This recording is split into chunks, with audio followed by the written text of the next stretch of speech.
Alright friends, we're going to walk you through how to make our Seahorse unicorn. Go ahead and you're going to set everything aside on your kit. Get everything out. First we're going to start with the paint. We're going to set the yellow and the pink aside. White will be first. Remember, just pause during the sped up parts. It's best if you watch ahead a little bit and then pause and then do that step. I'm going to squeeze the white into 3 separate piles. I'm going to start with our largest brush. We're only going to need a very small amount of yellow. I want to make the background really light yellow. If you want it to be darker, obviously you can use more. Put a little bit of white on first and then just get a small amount of yellow. I want to thin it out a little bit, so I'm going to dip a little water. That's really going to thin the paint and allow me to spread it around very easily to get that really light color that I want. Get your edges, the whole canvas, and then just keep going back with white. It's starting to look nice and light. I'm going to hit it with a hairdryer for a little bit until it's pretty dry. And then I'm going to grab a little bit more white and go over. You want to keep one of your piles of white completely untouched. We're ready to trace our stencil.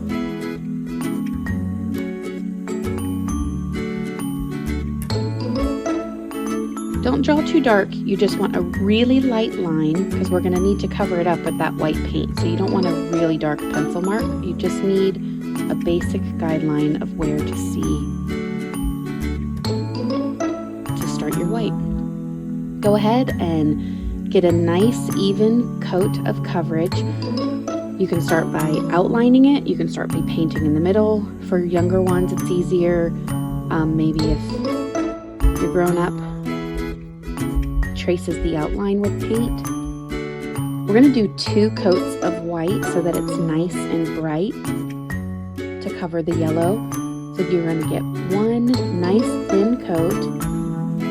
We're going to do a dry session in between.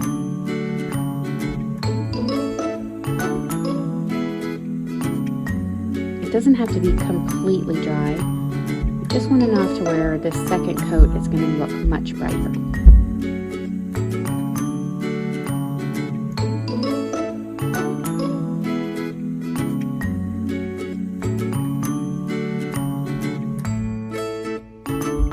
Now we're not going to dry after this coat of white because we want to keep it wet for 2 reasons. We're going to blend the outline of pink into it, and then we want to keep the white dry because we're going to add some sparkle to the unicorn and it sticks to wet paint.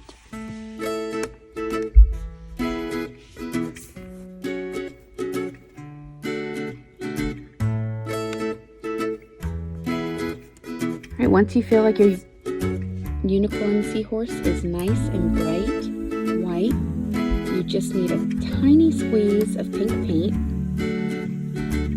I'm just going to keep mixing that pink with white. If you want to go darker, make a dark pink. I just kind of want a light pink. Sorry, my hand's blocking right there. Give the tail just a little loop for shape. And then go ahead and you want to outline your whole white shape. Just keep dipping back and forth from the pink to the white. We're going to give it a little pink tummy. Again, if you want to make it darker pink, go ahead.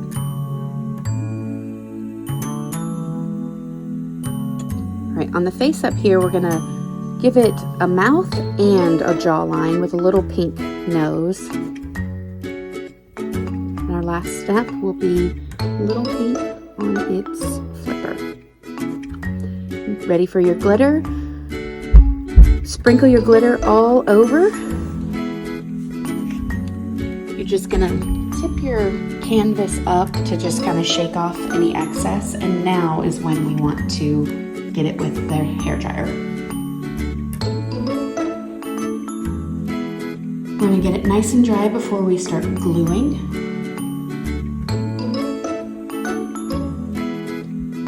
Get out all your goodies that we're going to glue on.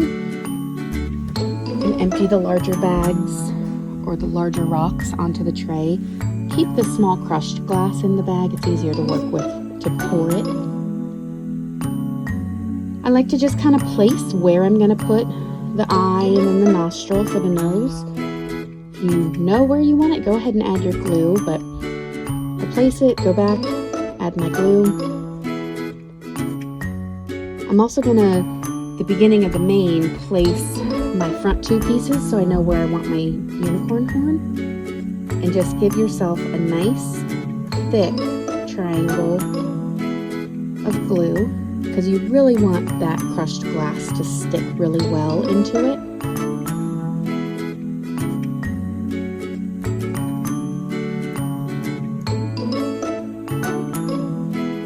Just sprinkle. Too much is fine. I like to just kind of press it down into the glue, and then you can go back and reshape. I'm going to go ahead and make the belly sparkly, and I'm going to put a little bit on that flipper.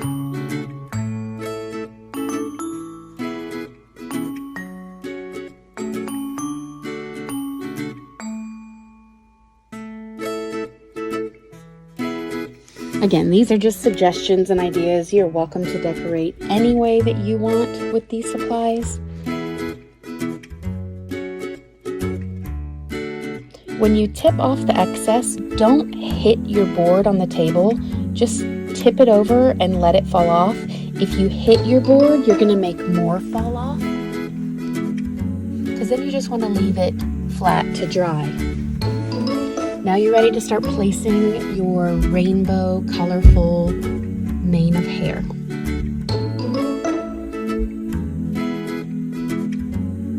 Sometimes it's easier with these little glue bottles to keep holding them upside down so that the glue is at the tip of the bottle. So in between uses to glue these little marbles on, just keep holding it upside down like this, and you're ready.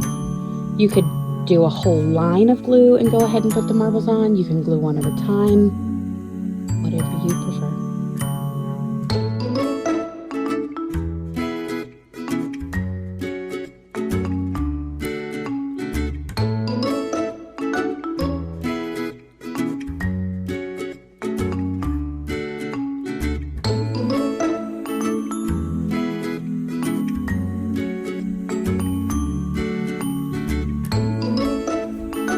And I'm so sorry I don't have the bottom in the frame right now.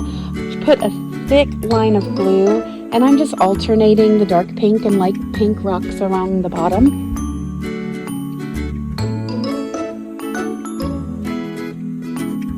I'm going to use these to make it look like little bubbles in the water, and I'm just going to kind of place them, see how I like the way they look.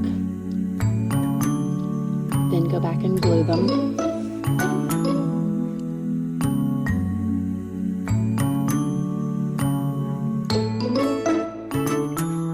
There, now you can see the bottom. I'm sorry about that. You can place however you want. I thought an alternating dark pink, light pink would be fun. Just make sure you give a good squeeze of glue underneath those. And then go back and give a good squeeze of glue under each of your bubbles.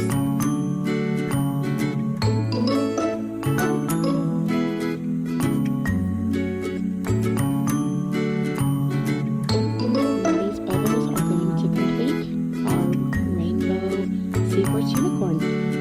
Thanks guys. Make sure to leave it flat to dry.